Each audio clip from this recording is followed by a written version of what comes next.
Welcome to the Gay Buddhist Forum, where teachers from all schools of Buddhism offer their perspectives on the Dharma and its application in modern times, especially for LGBTQI audiences. These talks are offered freely to the world and made possible by appreciative listeners. If you would like to support our efforts to share the Dharma with underserved audiences, please visit gaybuddhist.org. There you can donate, find a list of upcoming speakers, or enjoy many hundreds of these recorded talks dating back to 1996.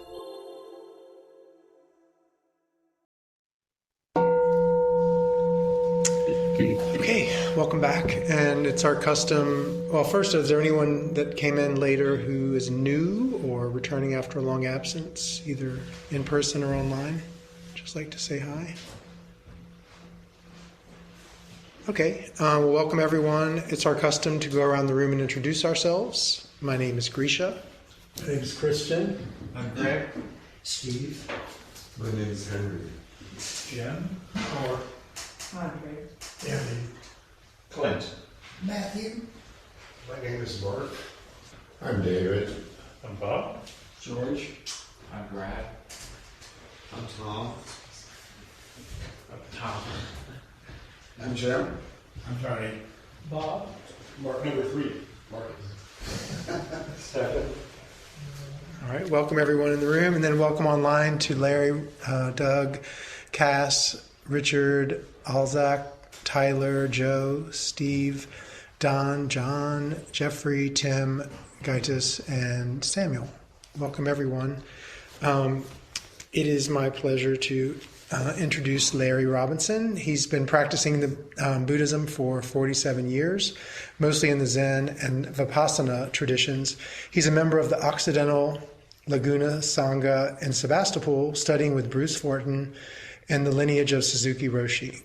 A longtime environmental and social justice activist, he's a retired eco-psychologist and former mayor of Sebastopol. He serves on the board of directors of the Center for Climate Protection and the Board of Trustees of Meridian University. His, quote, large and foolish project, in the words of Rumi, is to restore the soul of the world through reawakening the oral tradition of poetry. He is the founder and producer of Rumi's Caravan. Here we go. Thank you. Thank you. It's very good to be with you all again. And before I begin, I need to acknowledge the passing of 2 great Buddhist teachers, Thich Nhat Hanh earlier this year and last week, Joanna Macy, both of whom were great influence on my life and brought great light into a dark world. So over 100 years ago, William Butler Yeats wrote a poem called The Second Coming, which says, turning and turning on the widening gyre, the falcon cannot hear the falconer. Things fall apart. The center cannot hold. Mere anarchy is loosed upon the world. The blood-dimmed tide is loosed, and everywhere the ceremony of innocence is drowned.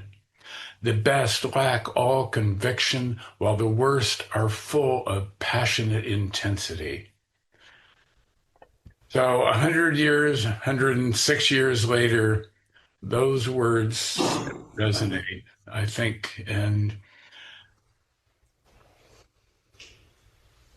what it reminds me of is how our history moves in cycles, not in predictable patterns, but there are times when history rhymes.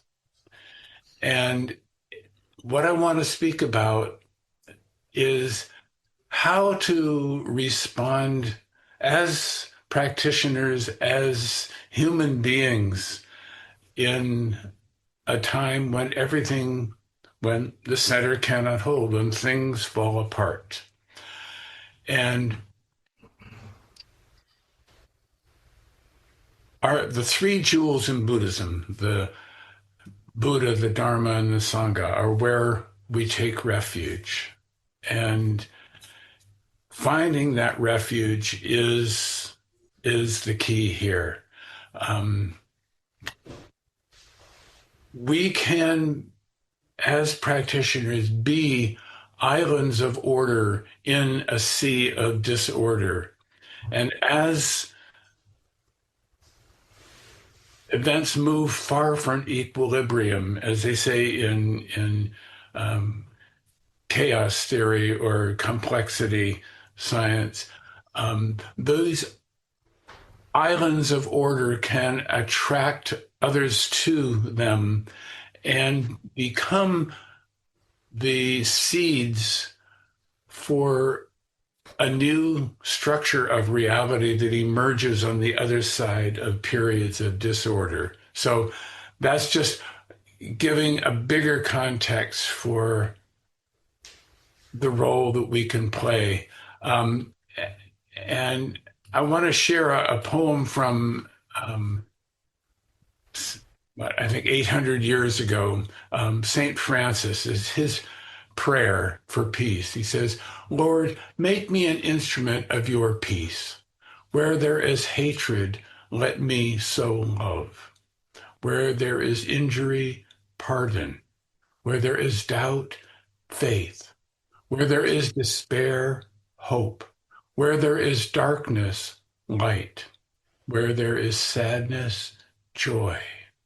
O divine Master, grant that I may not so much seek to be consoled as to console, to be understood as to understand, to be loved as to love. For it is in giving that we receive, it is in pardoning that we are pardoned, and it is in dying that we are born to eternal life. So I just want to invite us all to imagine the roles that we can play, critical roles in this time of great transition. And I think in previous times that I've visited with you, I've spoken about the Brahma Viharas, which are the great virtues of the great practices. And Brahma Vihara means literally the divine abode, where the sacred lives. And these are metta, which is loving kindness, karuna, which is compassion, mudita, which is sympathetic joy, and upekkha, which is equanimity. So it's about upekkha that I want to speak mostly today. How to cultivate a stable center, a place of equanimity in the midst of chaos, and how to take refuge in equanimity. And one of the fundamental Buddhist teachings is of the three marks, which are traditionally understood as no self, impermanence, and suffering, the marks of existence. And Thich Nhat Hanh had, I believe, revolutionary and enlightening reinterpretation of these. He interpreted them as no self, impermanence, and nirvana. In other words, he replaced, in our understanding, suffering with nirvana, because as he understands it and teaches it, suffering is how we awaken to compassion, and compassion is the heart of nirvana, because it means that we remember that we are everything and that everything is us. And there is no, another poem that we are not alone. This is part of taking refuge in the Sangha. And the Sangha is not just those people that we sit with every week or share a monastery with. In the bigger sense, the Sangha is the community of all beings from which we arise and to which we ultimately return. So William Stafford has a wonderful poem that he calls Assurance. He says, "You will never be alone. You hear so deep a sound when autumn comes.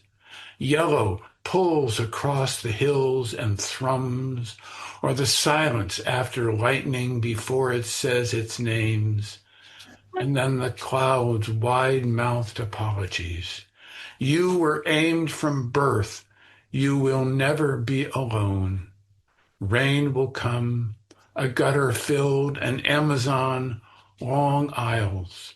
You never heard so deep a sound, moss on rock and years. You turn your head. That's what the silence meant. You're not alone. The whole world pours down." Excuse me just one moment. I have a dog here who is whining to be lifted to my lap. Excuse me. Okay.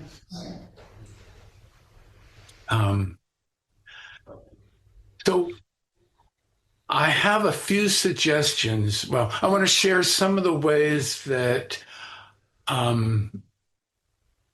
that I return to equanimity.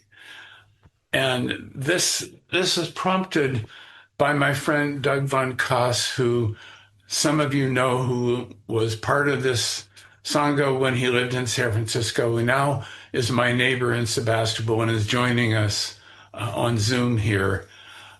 Doug had asked a number of us to respond to how we are responding in these times. And this is what came to me. So some of the suggestions that what I want to share with you are what worked for me. And I know that you have your own ways of finding, remaining and returning to equanimity. And perhaps in a little bit, we can share some of those.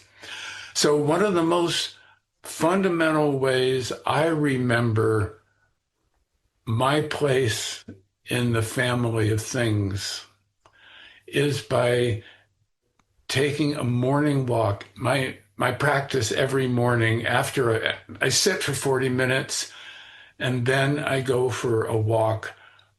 And I want to start out 10 or 15 minutes before the sun rises so I can greet the sun on my walk out through what we call the Laguna de Santa Rosa here near Sebastopol. It's a beautiful wetlands area that we're in the process of restoring. So on my walks, I hear the world waking up. I hear the sound of the songbirds and the turkeys that are roosting in the valley oaks. And as the sun begins to hit them, I hear them gobbling and talking with each other. And then by one, they come crashing down to the ground. They're not terribly aerodynamic, so it's amusing to watch them. And then I encounter foxes and skunks and squirrels and occasionally a coyote and songbirds and egrets and raptors. So that always feels like a welcome home to my true belonging here in the family of things. And I think of a poem by Wendell Berry who says, "When despair for the world grows in me, and I wake in the night at the least sound, in fear of what my life and my children's lives may be, I go and lie down where the wood drake rests in his beauty on the water, and the great heron feeds. I come into the peace of wild things who do not tax their lives with forethought of grief. I come into the presence of still waters, and I feel above me the day-blind stars waiting with their light. For a time I rest in the grace of the world and am free. And I love that line, the peace of wild things who do not tax their lives with forethought of grief. And it's the forethought of grief that brings so much suffering. And the antidote to that is just returning to the present moment, to what is, not imagining some better world or worse world, but the only world we have right now. Which leads me to another practice that returns me to equanimity, which is the practice of gratitude. Counting my blessings. Maybe it's just starting off with, I'm grateful for these shoes that fit so well, that allow me to walk this path. I'm grateful that I have 2 feet to fit into those shoes and 2 legs at the end of those shoes. And I'm grateful for this path in front of me. And I'm grateful for the trees on either side and for the grass and the flowers. And I'm grateful for the people who built the train line that used to be here before we paved it to make a path. And I'm grateful for my home and my dog and my wife and my friends. And anyway, you get the idea. You start somewhere saying thank you. And after a while, it's hard to stop because everything is a gift when we remember that. So the practice of gratitude always brings us back right into now and an open heart. And spending time with good friends and sharing our gratitude with them is so important. This year, this calendar year, has been a time of extraordinary grief and loss for me. Within this calendar year, I have lost 5 dear friends and 2 family members, and several more that I'm just more recently. Another friend I learned yesterday entering hospice, 2 others with serious cancer diagnoses. So I'm grieving at the same time I am celebrating the gift of the friends who I am still blessed to have in my life. And it's reminding me to not let a day go by without telling them how much I love them and how much I appreciate them sharing this path with me. This practice brings the grief down into a deeper place of holding, a deeper place of gratitude. And it reminds me then of the cycle of life, of birth and death, and seeing the seasonality of history too, and remembering that dark ages are followed by Renaissance periods. And when I recognize and remind myself that we are living in truly a dark age, then I let go of my expectation that it should be otherwise. it is what it is, then I am released from feeling the responsibility to make it something else. And that frees me to ask the question, what can I do in these times? And now it comes down to the most simple things, saying hello to a stranger, being as kind as I can to the people around me, trying to be the light in the dark times.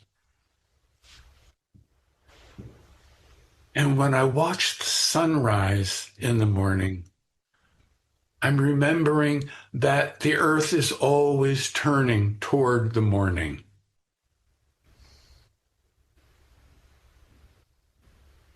And toward the night. That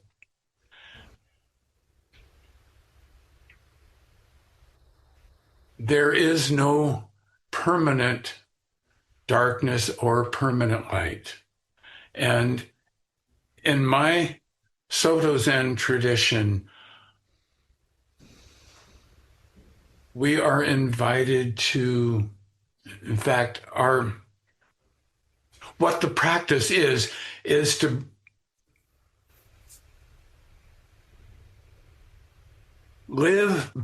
bring the unconditioned down into the conditioned life, to bring the Buddha Dharma, the transcendent, to be aware of that, of the formless, and to live in form. Because the Heart Sutra reminds us that form is emptiness, emptiness is form. And Dogen says form is form and emptiness is emptiness. And it's all of that. So remembering the impermanence as a gift. Jennifer Wellwood has this wonderful poem. She calls the Dakini Speaks. And Dakini in Tibetan tradition is one of these semi-divine beings who mediates between this world and the world of humans and the world of the gods. And she says, my friends, let's grow up. Let's stop pretending we don't know the deal here. And if we truly haven't noticed, let's wake up and notice. Look, whatever can be lost will be lost. It's simple. How could we have missed it all this time? Let's grieve our losses fully, like human, ripe beings. But please, let's not be so shocked by them. Let's not act so betrayed, as though life had broken some secret promise to us. Life's only promise is impermanence, and she keeps it with ruthless impeccability. To a child, she seems cruel, but she is only wild, and her compassion exquisitely precise. Brilliantly penetrating, luminous with truth, she strips away the unreal to show us the real. This is the true ride. Let's give ourselves to it. Let's stop making deals for a safe passage. There isn't one anyway, and the cost is too high. We are not children anymore. The true human adult gives everything for what cannot be lost. Let's dance the wild dance of no hope. This is a big poem. There's a lot in there. And, hope is it's an interesting word, and it has so many ways for us to understand it. And hope can be something that sustains us, but it can also be something that sets us up for disappointment and despair. So hope, I can't remember who it was, it says, wait without hope, for hope would be for the wrong thing. And if we hope for things to turn out the way we think they ought to be, we're inevitably going to be disappointed. So hoping for something beyond hope is maybe what the Christian mystics would call faith, which is really trusting in things as they are. And that's a bigger order. You know, at night, when it's clear, and I have to say, this past summer, when the fog comes in at night, I've been grateful for these cool, foggy days. You know, I had friends who complain about, where's summer? It's so foggy. I gotta admit, I love these cool nights and cool days. But when I'm in the mountains at night, lying in my sleeping bag under the stars, looking up, I remember just how small my concerns are. And just remembering the bigger context and remembering the fundamental goodness.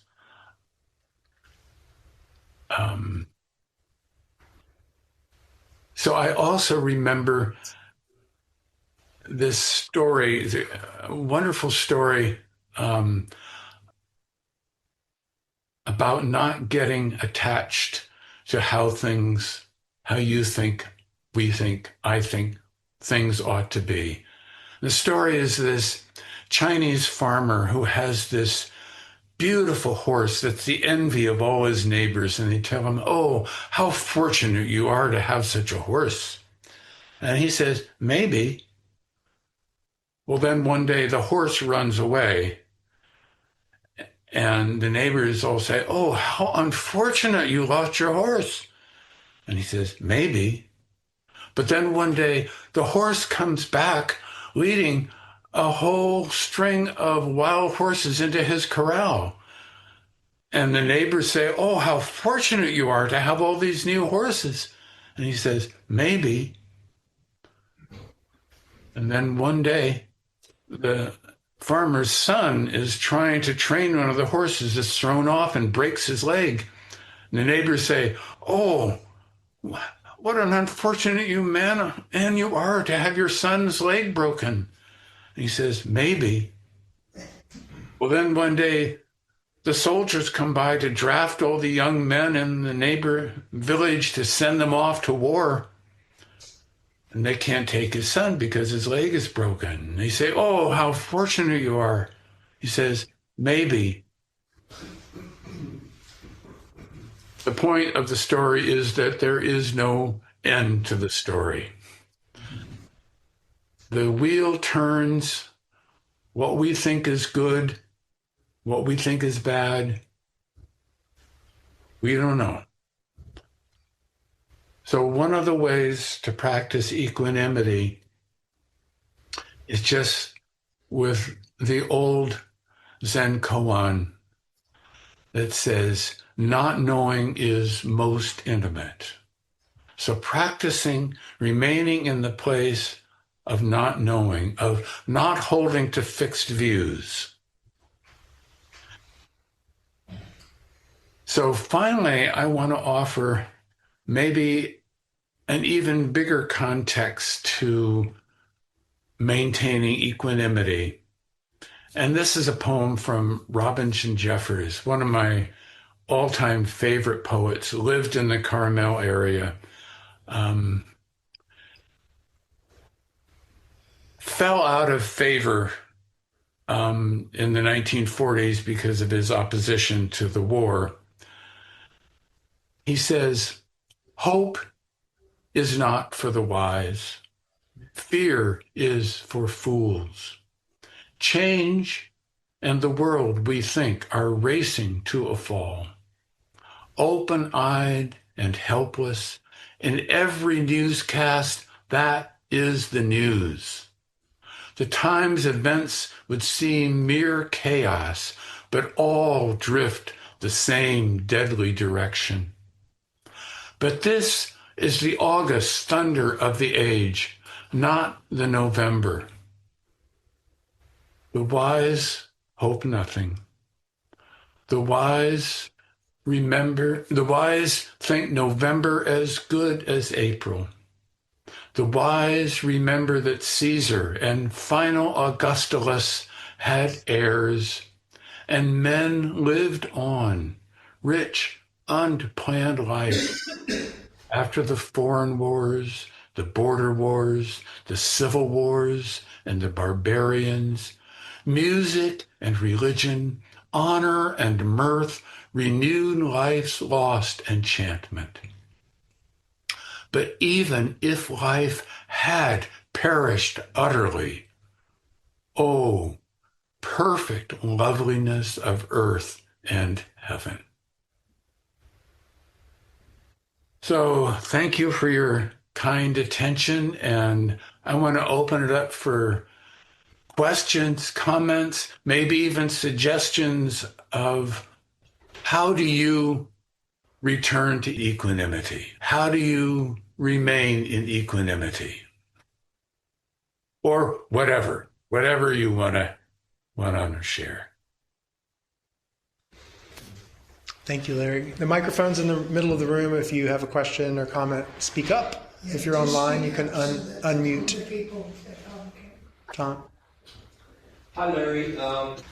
You mentioned Thich Nhat Hanh. Are you familiar with his reinterpretation of the Heart Sutra?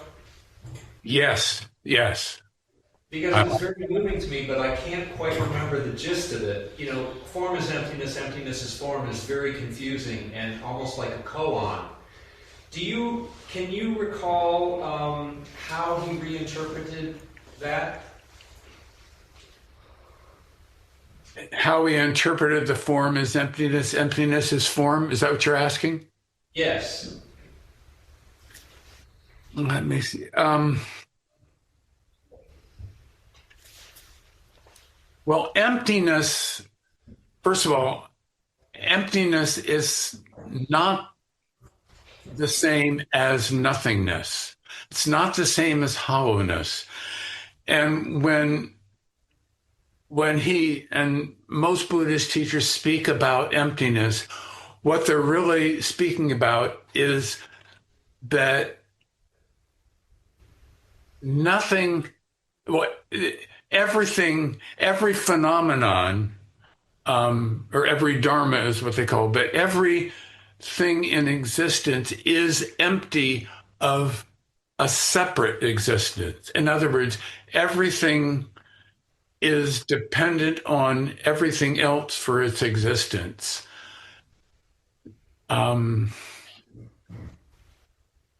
Which goes back to the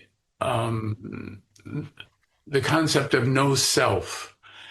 It's not that we don't exist, but we don't exist as independent entities, independent of everything else. So this term emptiness is a difficult one, and I think it really needs to be reframed as radical interdependence. Hindus have this image of Indra's net, which is this great web of existence, and at every point of this net, there is a jewel that reflects every other jewel in the net.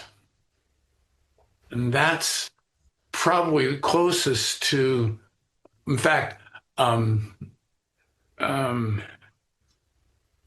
trying to remember the name of this 9th century Chinese poet who, there's a magnificent poem called the Hymn of the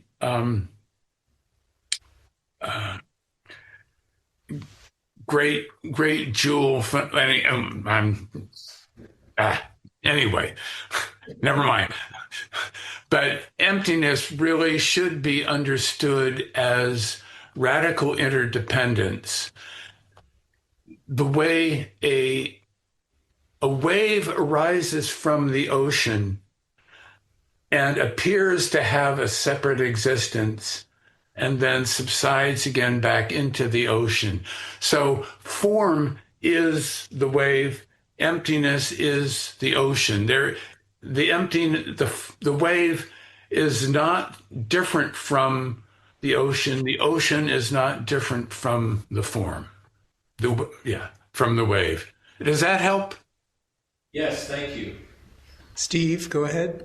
Hi, I just wanted to verbalize my thanks for you being here today. I daily receive your email, Poetry Lovers, and I find poetry for myself a refuge in and of itself. It really allows me to open up my mind and my spirit to what is, and practices of equanimity and kindness and compassion, and just stepping back from myself. So I'm so glad that you have come to talk to us today and to remind me of that poetry is a key refuge in my life. So thank you very much for that. Thank you, Steve. By the way, Steve referenced I have an email list where I send out a poem a day. If anybody is interested in joining that list, you can just send me an email with the subject line poem. Andrea? Yeah, I every day I look at that email, and I'm amazed by the variety and poets and the voices, and it's just a wonderful part of my day. Thank you. Risha, can you read that email for our audio listeners? Tyler says, I love all the poems and stories. I feel they express truth in ways that explaining cannot do. Thanks so much for these. No, And Larry's. Oh, Larry's. Oh, okay. Yeah. LROB poet at sonic.net. LRobpoet@sonic.net. Yeah, I also receive the poems, and they are beautiful every day. And then Andrea in the room has a question. Thank you so much. I feel so much peace and just equanimity, I guess. But what I wanted to ask you about specifically was, you read a poem by someone who's speaking to the upper warriors, and I'm not exactly sure because they were all so moving, but I wanted the name of that poem. It was so full of just everything I needed to hear. And I sit for peace and justice with a Sangha twice a week, and we just sit, and then we share a poem, and I would love to share that. Could you tell me the author? Do you know which one I'm talking about? The last one I shared? No, the one before that. The Dakini Speaks. Yeah. It's by Jennifer Wellwood. Jennifer Wellwood? Yes. And actually, if you've written down my email address, send me a message referencing the Dakini Speaks. I'll send you a copy of it. Dakini. Okay. Thank you so much for this moment of peace and joy. Your mouth spoke.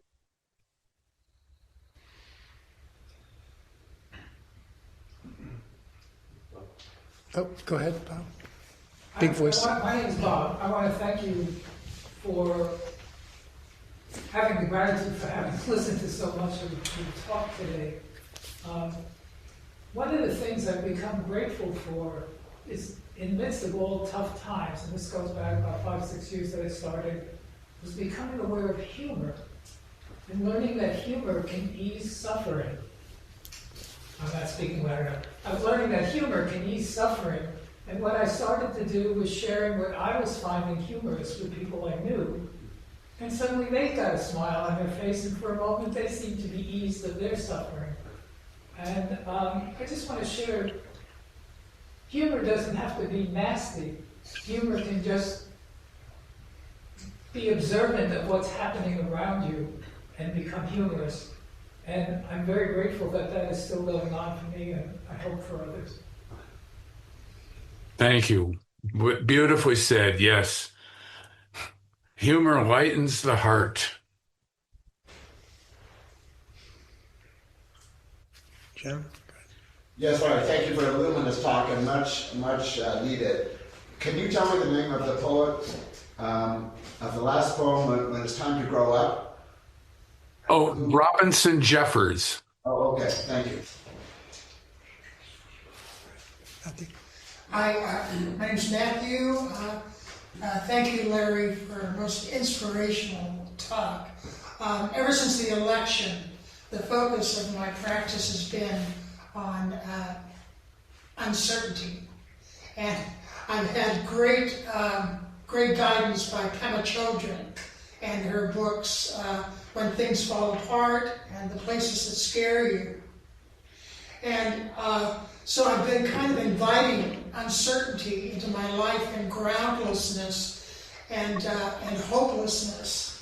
And I just have to tell you just recently the insight I've had about groundlessness.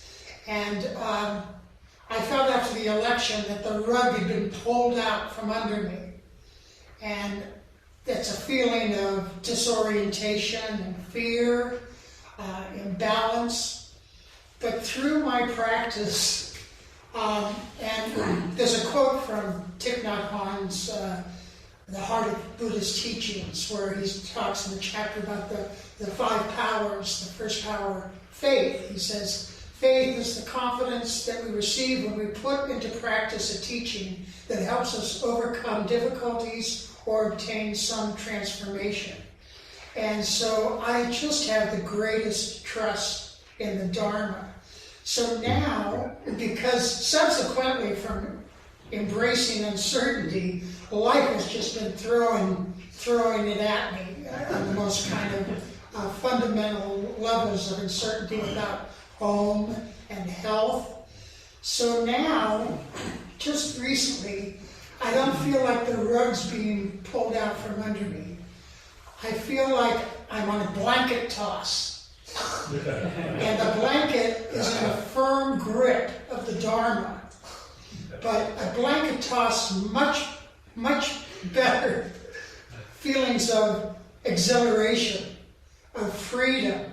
And not to belabor the metaphor too much, but you get a different perspective, when you're up in the air, as long as you have the Dharma, to catch you and send you up again. Yes. Amen. Yes. Yes. That's where we take refuge. Thank you very much. And thank you for talking about the Yeats poem and sparing us the last line, which is, and what rough beast does ever come round at last slouches toward Bethlehem to be born? And that came up for me in the last election. So I appreciate you talking about another way to look at all that stuff. So thank you. You're welcome.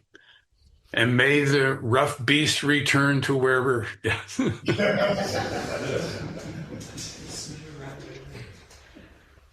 Please.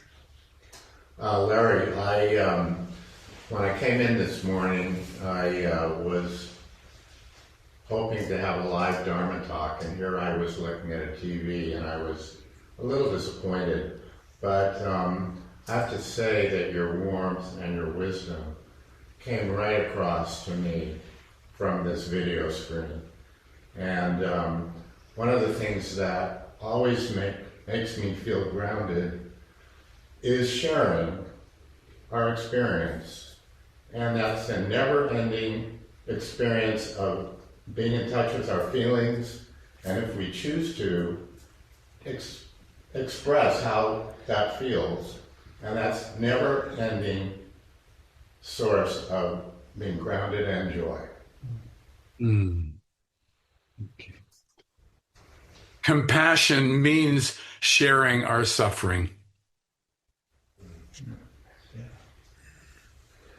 We have time for one more. If anybody online has a question or anybody else in the room? No. Well, I'd like to share, if I have just a moment, one more poem to close out then, to give you a little perspective. This is the oldest poem I know. It's from Sophocles, 2,500 years ago, translated by the great Irish poet Seamus Heaney when he was living in Belfast in the mid-1970s. If you remember what was happening then with this cycle of sectarian violence and revenge over and over again. So this is his version of an older poem. It says, human beings suffer. They torture one another. They get hurt and get hard. No poem or play or song can fully right a wrong inflicted and endured.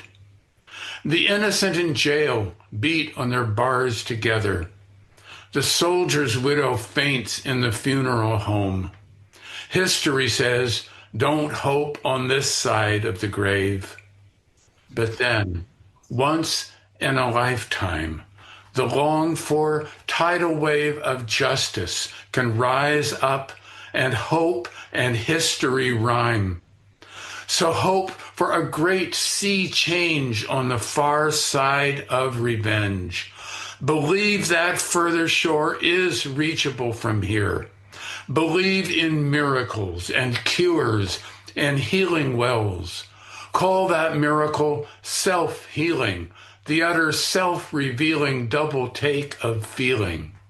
If there's fire on the mountain or lightning and storm and a God speaks from the sky, it means someone is hearing the outcry and the birth cry of new life at its term.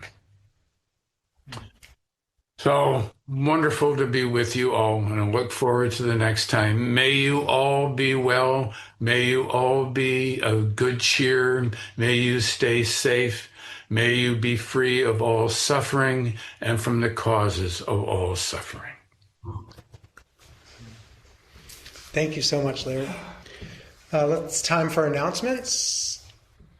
Yes, Clint. Well, for people who were newer to GPF, before COVID, for 9 years, we did a dinner at the Larkin Street Youth Center on Ellis Street. It's a center just for young people, 22 to cutoff age. And we did that, like I said, for 9 years, Thursday every month.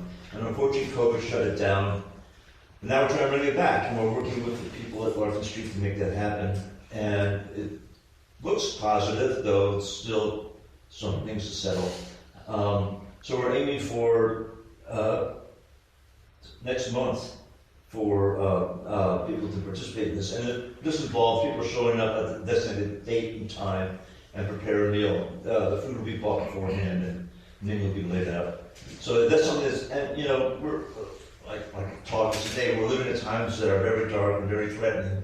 And it's frustrating to not feel like you can do something and to push back. And this is one way you can push back by helping feed the homeless.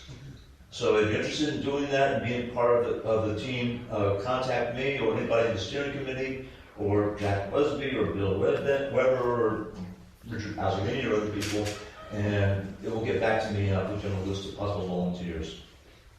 You'll find it a very rewarding experience. Thank you, Clint, and for all your work on getting that cranked back up. Yay. Okay. I thought we had a date set for August. Was that tentative? It's tentative. Okay. It may happen, it may not. I put it out to the Larkin Street people. I'm waiting for them to get back. Great. Okay. Thanks. Jim? The next Saturday at 8 o'clock at Davies Symphony Hall, the San Francisco Choral Society is going to sing the absolutely gorgeous German requiem by Brahms that he wrote in grief about his mother's death, and it's sort of Buddhist. I mean, it's not churchy. It's Brahms took scripture from the Bible, but it's not. It's more like life is suffering, and we're going to die, but life is fabulous too. And it has some of the most gorgeous melodies ever written, and so I recommend it. Our host? Just one quick before the host. Joe Good is a friend of Sangha, and there's a group of us are going on the last night of his current project on August 31st. There may be some tickets still available for that, but yeah. What is it? What is it? The project. It's a performance dance. It's called I forget the name of it. It's being done at the Rincon Center Annex. And a lot of times you're not seated, you kind of, the performance takes place in various areas and you move from place to place. He's known for his mixture of theater and spoken word, speech, acting. It's like theater with dance or dance with theater. Yeah, it's good fun. Actually, I'll also put a plug in for Rumi's Caravan. Larry signed off, but there's a link on the website right now. But Rumi's Caravan is coming up in September, I think, at the Freight and Salvage, or Salvage and Freight, or whatever it's called. But basically, it's a bunch of poets that get up on the stage and they riff on each other and they recite poems like Larry did today. Like, it's amazing. They just have in their memory hundreds and hundreds of poems. It draws a great, cool, hippie, fun crowd, and so it's coming up, and the link is currently on our website under his bio if you want to check it out. Jim? So I am your host. Please stay and enjoy the company of the Sangha. There are refreshments and hot water for tea. The banana bread is vegan. If you use a cup, you can either wash it in hot soapy water or just leave it in the sink and I'll take care of it.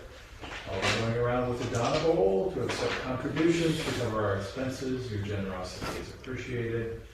Donations in the range of $10 to $20 help the Sangha meet its expenses that include honorarium for our speakers, rent for this center, monthly dinners, one hopes, for the Larkin Street Youth Center, youth services, our quarterly newsletter, which is mailed mostly to people in prison. There's a newcomer's sign-up sheet on the credenza. If you want to be included and receive our Sangha membership directory, please sign up and include contact information you want to share with the group. And finally, some members go out to lunch after the meeting. Everyone is welcome to join them, and the group meets at the front doors around 12:30 p.m. Thank you. Any other announcements? Okay, let's gather for our dedication of merit.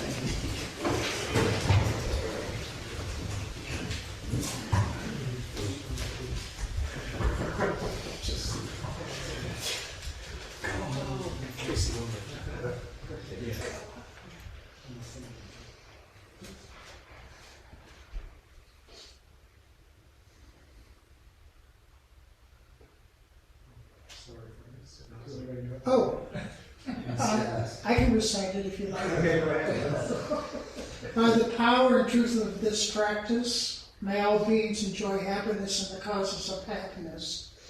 May all be free from sorrow and the causes of sorrow. May all never be separated from the sacred happiness which is without sorrow.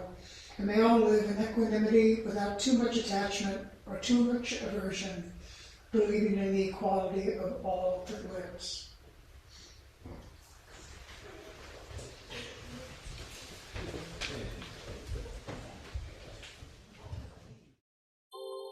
Thank you for listening to the Gay Buddhist Forum.